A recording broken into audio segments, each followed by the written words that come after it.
Welcome to Training Tuesday, everybody. I am your host, Chuck Hoke, and I am going to be going over this presentation. This presentation is intended for training purposes only, and for technical specifications, please refer to www.daytonsuperior.com. Today, we're going to be talking about sticks and boards, heavy-duty forming systems. Uh, in the past, we've talked about light-duty snap ties, etc. Today, we're going to be talking about those systems and using sticks and boards, but are using heavier ties and other associated systems with it.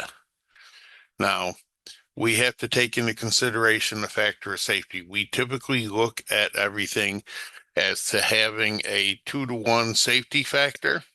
So basically, when we're talking a 2-to-1 safety factor, we are talking about the product's ultimate load divided by the safe working load. So therefore, everything that we do with concrete formwork as per ACI requirements are for forming is 2-to-1.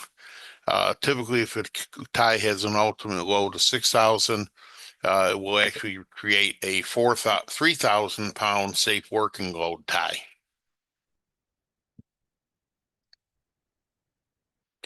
So light duty ties that we talked about last time were primarily snap ties, loop ties, flat ties, pencil rod. Those are all what we would consider a light duty system. So when we're talking heavier duty ties, we're talking 4,500 pounds or more. Those are going to be like she bolts, coil ties, taper ties, uh, all thread, but whether it be Euro rod or coil rod, and those related accessories. So this is something that typically is antiquated. As you can see from this formwork here, there's a lot of money tied up in formwork. And is this the best system to do a project? Probably not. There are better systems now, especially with the modular forming systems, whether it be a steel ply system or sim ply system or even a flex form, maxiform type situation. All of these tie situations can be work related here with this system. So typically, if you're talking job built panels, typically use a vertical stud, 2x4, 2x6, spaced 8, 10, or 8, 12, or 16 inches on center with 3/4 inch plywood. You then have a double 2x6 or 3x6 for your whalers on the backside. Heavy duty tie spaced at 24 or 32 inches on center. And a lot of these forms are actually going to be crane handled because you will do a lot more gang forming with them.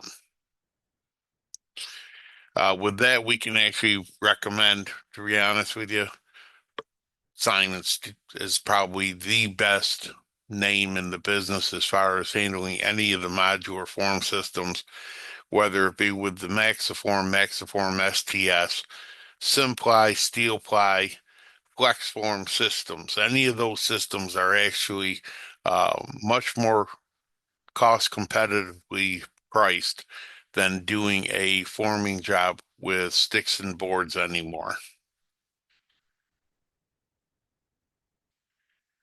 So, but let's talk about coil ties. Coil ties can be put together. They are a tie, two wire struts with two coils on each end, one on each end.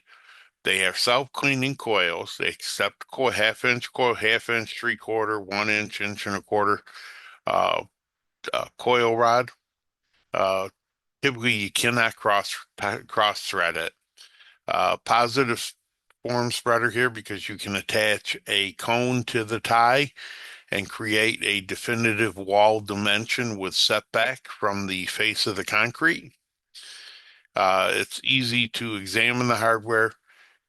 Parts can be rented and you can also reattach to this for a re-anchor type situation.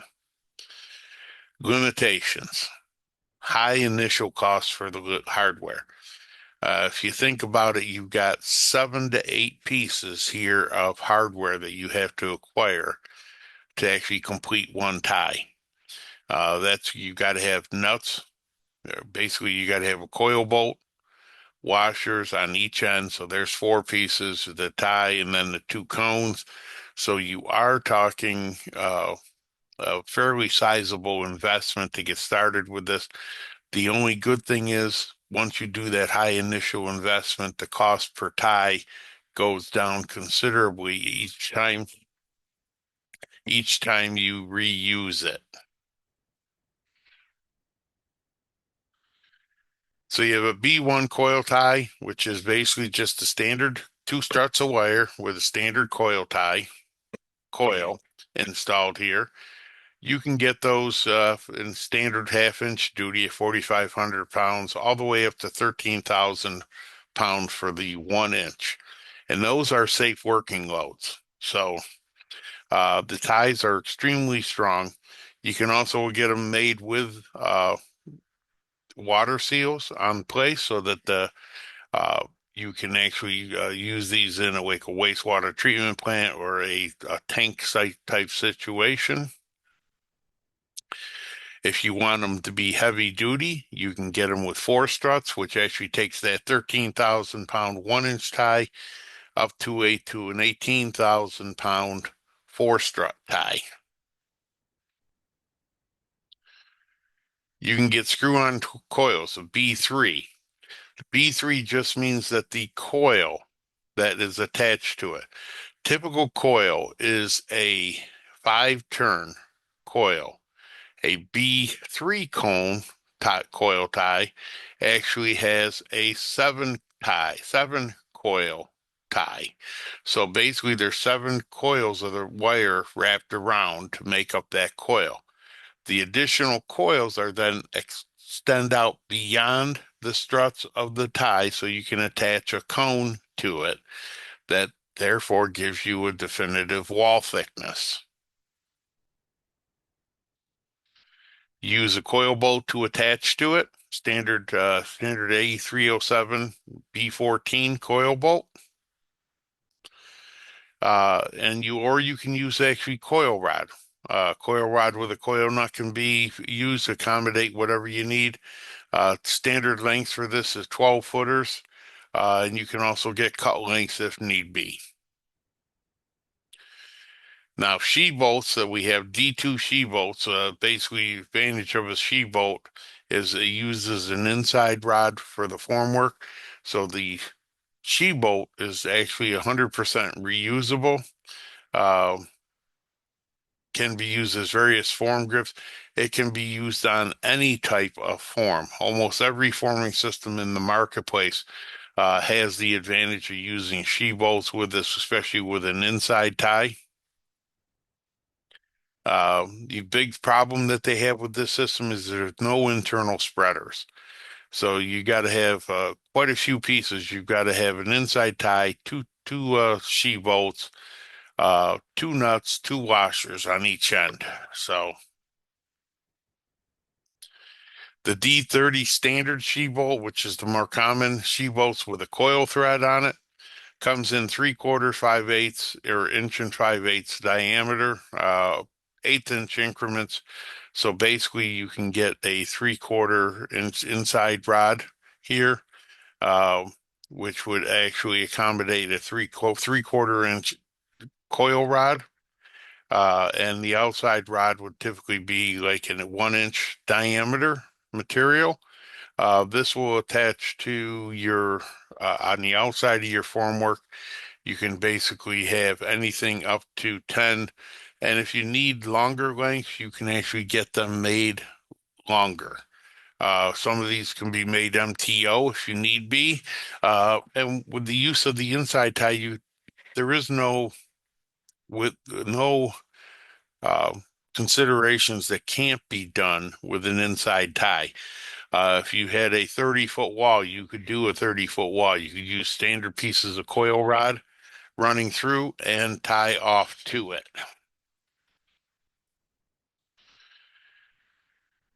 Here's some of the sizes that are available for the coil rod.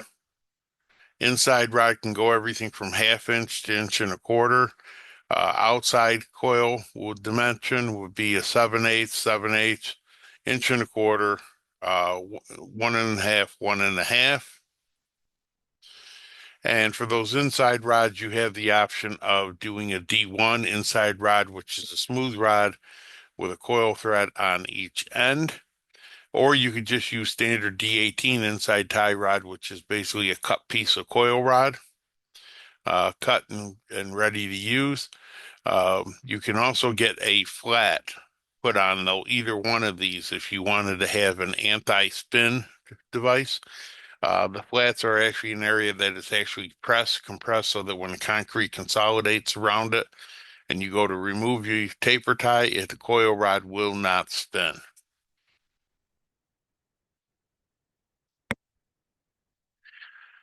Taper ties. Taper ties are just that. They are ties that are tapered from one end to the other. So typically you would have a 3/4 to 1/2 inch, 1 to 1 3/4 inch, 1 1/4 to 1 inch, and 1 1/4 to 1.5 inches. Now, these come in a maximum length of 80 inches overall. So based off of the thickness of your formwork that you've got in place, the overall length of requirement may vary depending on uh, what that form width is and actually with the wall diameter.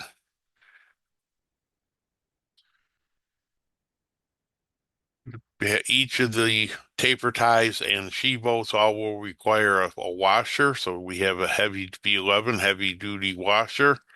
And we also have our D22 battered washer for when you have battered conditions or retaining walls, etc. Coil nuts are typically available 1/2 inch all the way up through to 1.5 inches. They come B13, which is a standard duty, or you can use a B25, which is a heavy duty coil nut.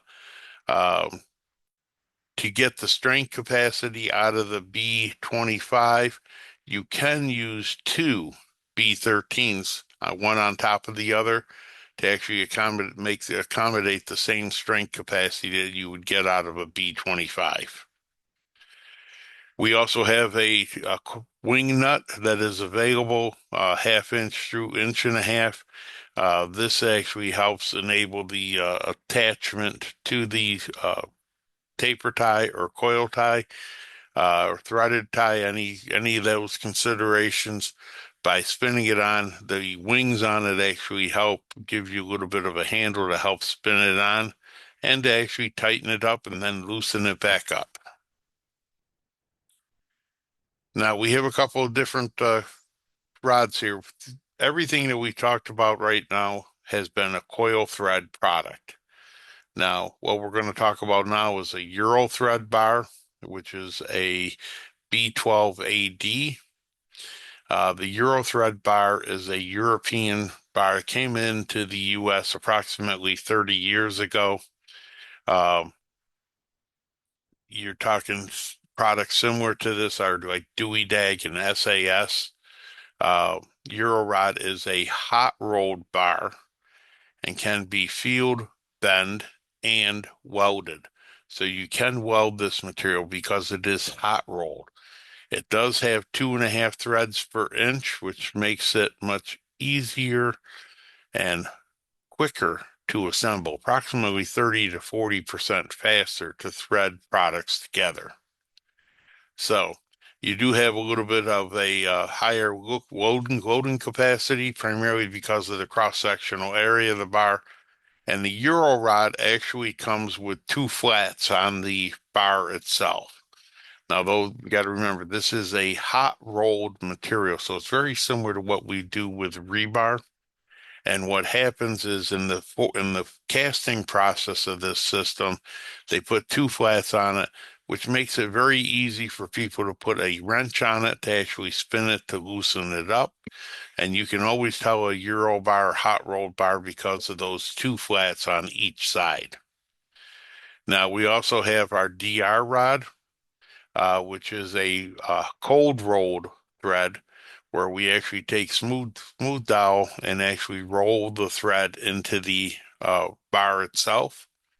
Unfortunately, when you do that, you cannot field weld or bend this product, primarily because the end has been tempered when you actually thread it, or when you roll the threads into it, that actually, if you try to bend it, you will actually end up cracking the material.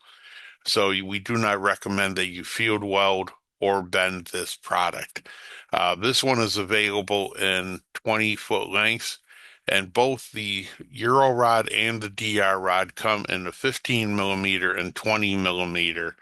You can also get a 26 millimeter, which is actually a 1 inch gauge, approximately 1 inch gauge material. You can see the differences in the number of threads per inch. Here's a coil rod up on top. That's approximately 6 to 8 threads per inch. You're talking a DR rod, which is 2.5 threads per inch, and the Euro rod has 2.5. The Euro rod and the DR are interchangeable. Now, for the Euro rod products here, we have our B12A threaded rod that we talked about. We also have a she-bolt nosing, which actually you can attach to an inside tie, and that would have to be a Euro rod inside tie. And then on the outside, you can use another Euro tie piece of coil rod to attach to it. This would actually help set your definitive wall dimension. And you can see here the other factors that you have available here. We've got you have a PVC sleeve with heavy AHC cones, which actually help give you a definitive wall dimension. It uses a standard coil rod going through it, especially Euro rod going through it with nut and washer on the backside of the form. You can also, we have taper ties that will actually accommodate a Euro thread. One of the great things about the Euro thread, it has the same end dimension. So the thread on the end of the bar is the same on both sides. So we can do a taper tie. We can do a she-bolt system here with an inside tie with battered washers on one side. And all of these are going to be accompanied with the Euro rod type threaded material. Some of the other type threaded materials that we have with it here, we have an angle weld bracket that can be used for one-sided wall forming, the she-bolt nose, and we also have a welding flange coupler that can actually go on and be welded to a piece of sheet piling to accommodate for one-sided wall forming. Now we do have the B12 AHN heavy cones. These cones here are typically attached to a standard 40 grade 40 PVC pipes or schedule 40 PVC pipe that you can pick up at any local hardware store, and then thread a Euro bar or actually even coil rod through the center of it. Then when you get done to remove it, you can actually pop these cones off. You'll have a definitive wall dimension left in it, but a through hole in the concrete can actually be patched or plugged depending on what the specifications are.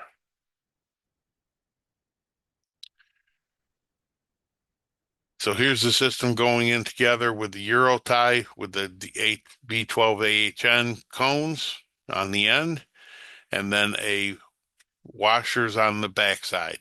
Now, the only thing here on this drawing here that's changed is we have gone from this 4x6 steel plate. We have actually changed that off to a 7-inch circular plate. We found that in certain situations, and especially in the modular forming end of the industry, if you have a 4x6 plate, there are at times you can find the plate not covering both panels. So you have to, in typical with the modular systems, this tie would actually be responsible for both sides of the form, both forms side by side. And if you have the plate that's not connecting to one panel, that panel can fail. So we actually did away with the 4x6 and we went to a 7-inch circular.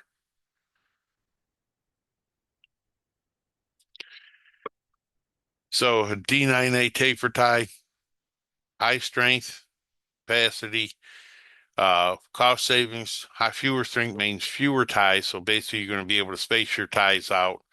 You're going to have fast, quick, and easy connectivity with this system here. Typically, you're talking a 1/2 inch. Pitch is 2.5 threads per inch on the Euro thread. And the big thing here is going to be, as with all taper ties, uh, where the biggest end of the taper tie and the taper, that end of that taper tie will have two flats on it so you can loosen it up with a coil bolt. The other end, which will be the smaller end of the taper, has a little dimple on the end of the threaded area, and that is designed to be hit with a hammer. So, realistically, when you go to remove this system here, you basically take the nut and washer off the little end of the taper tie, hit it with a hammer on the dimple part on the end of it. That will slide it off and then you can remove it. Now, if you have holes that need to be plugged within the system, we have our A58 Sure plug, which is a urethane plug. We have an insertion tool that actually helps put the plug back in place. And usually what you're looking at for your hole diameter, if you're like at a 1-inch hole, you're going to use an 1.25 inch urethane plug. You're going to elongate it a little bit, which is stretching it out and going to shrink it. You slide it into the hole, remove the insertion tool, and what'll happen is that urethane will compress, and then what you can do is patch it with a non-shrink grout.